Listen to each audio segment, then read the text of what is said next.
Bismillah ar-Rahman ar-Rahim. Alhamdulillahi Rabbil Alameen. As-salatu was-salamu ala Sayyidina al-Mursaleen wa ala alihi wa sahbihi ajma'een. Dear brothers and sisters, it's with great pleasure that I would like to wish you a very prosperous and blessed Eid Mubarak. Taqabbal Allah minna wa minkum ajma'een.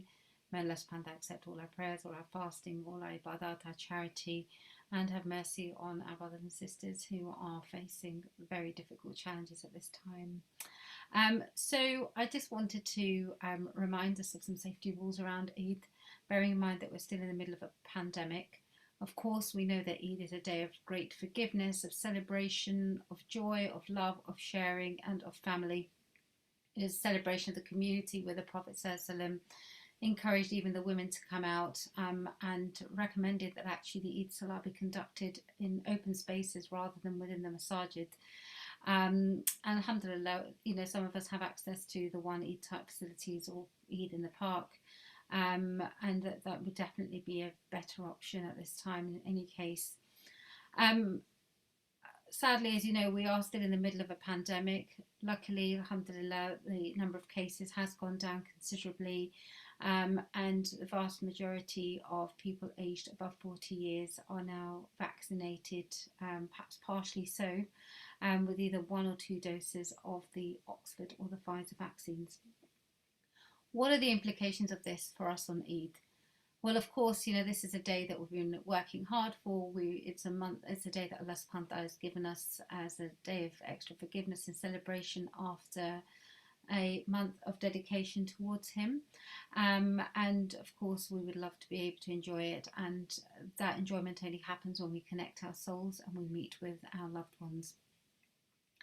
However, although the cases are now less than 10% of what they were at the peak, COVID is still around. There are still some deaths happening, although the numbers are small, and there are still hospital admissions that are taking place.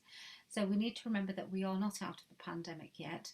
And the vaccines that we have are predominantly effective against, the original variant and also the Kent variant, the UK variant.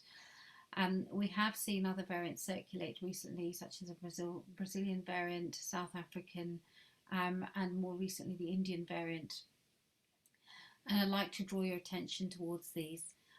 We are hearing now that there is an increase in cases of the Indian variant, particularly in the north of the country, around areas such as Bolton and Blackburn. Although the numbers are still small, the virus is very virulent, means that it is spreading rapidly and doubling very, very quickly. And we don't know at the moment, we just don't have the data to know whether the vaccination has been effective.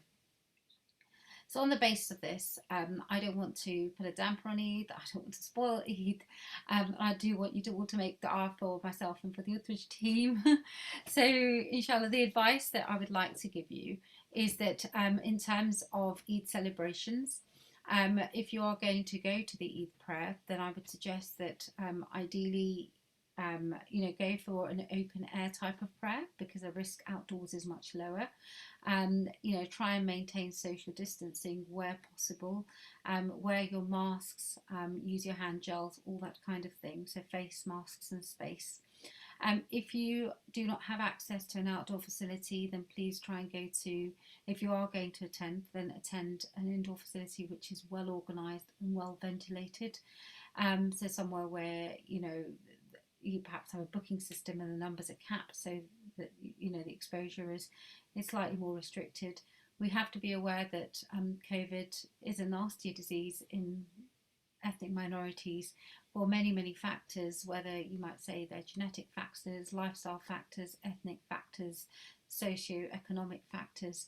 The bottom line is that our community has been disproportionately affected, so it is up to us to take extra precautions. On that note, I would recommend that people that have, that are what we'd call high-risk individuals, so, people that have not been fully vaccinated and are, say, elderly, so over 70 and they haven't had 2 shots, or they are significantly immunosuppressed, so they're on drugs to dampen down their immune system, they might be having chemotherapy, and those categories of people should not attend communal gatherings because of the risk to them. We also need to be aware that the population attending the Eid prayer will be an unselected population. So there will be some people there who have not been vaccinated at all, and people that are partially vaccinated. So you're getting a mixing of all types of people, which could mean that, it's the risk of transmission to people that have not been vaccinated. Even though you have, the risk of transmission is lower, but it's still there. On a sort of more specific note, if you've had either the Pfizer or the Oxford vaccine, the expected immunity to the Kent variant is about 80% after 3 weeks of having had the vaccination. So if you had the vaccine last week, and that's your first shot, that doesn't mean that you have any significant degree of immunity at the moment. So we need to just be aware, not just of the risk to ourselves, but also the risk that we put other people under. And this is something that we have to be conscious of. The Prophet ﷺ did tell us that none of us truly believes until he wishes for his brother what he wishes for himself. Well, if you don't want to get COVID, you don't want other people to get COVID either. So we just need to remember those rules. In terms of families and indoor mixing, of course, the rules are due to change, but this is being watched very closely.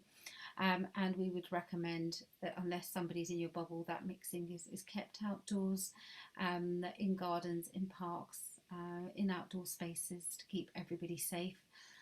As for physical contact, so things like hugs and kisses, that involves close proximity. So unless the people you plan to hug and kiss are in your bubble or in your close family and you interact with them, the advice would be to avoid that, because you may end up breathing over each other. And I've not yet come across a hug or a kiss with less than, with a 2 meter distance or even a meter distance. It's just defeats the purpose.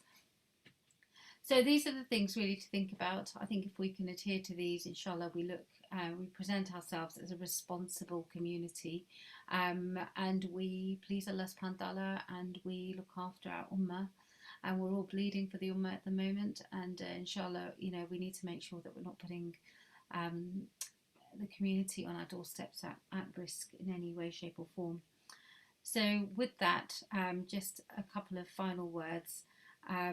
Inshallah, we will have a very blessed and accepted Eid. And may Allah subhanahu wa ta'ala have mercy on our ummah, the ummah of Rasul sallallahu alayhi wa sallam.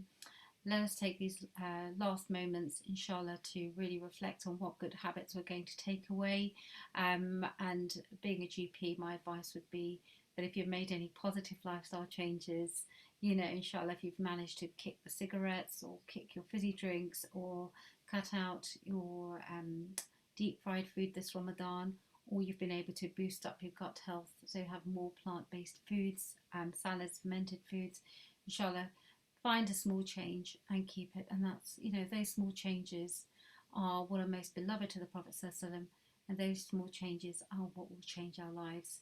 And when we start with ourselves, we change our lives. Inshallah, we change our community, we change our ummah, we change the future of our children. Jazakumullahu khairan. تقبل الله منا ومنكم أجمعين. عيد مبارك.